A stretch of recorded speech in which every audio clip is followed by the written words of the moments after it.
Insurance companies are legally obligated to set money aside when you have an injury based on what they think the injury is going to be.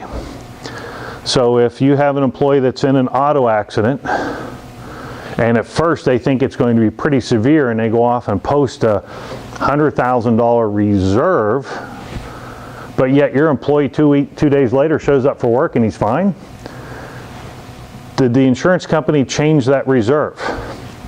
And if they don't, when it goes through your selfie moment, it's etched in stone, and now you can have an error.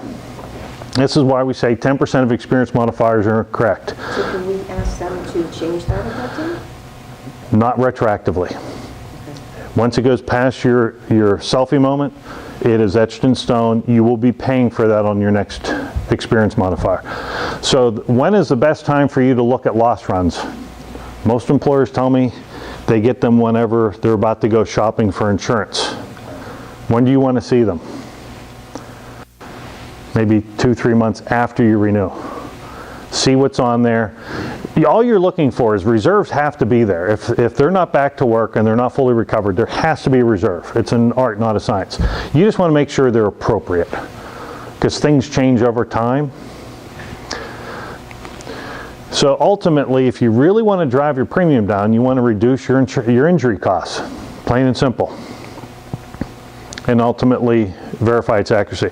About a month ago, I got a phone call from the Pennsylvania State Association of Boroughs.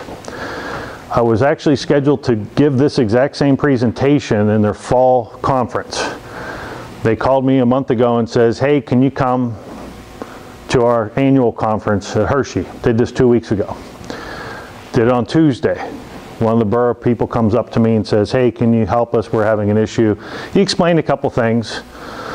It was maybe about a half an hour or so from where I live. So on Thursday, I met there with the council.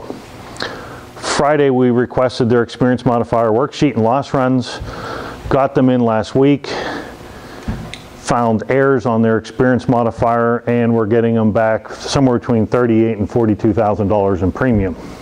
You can fix things retroactively if they did something wrong. Setting the wrong reserve is not an error. So.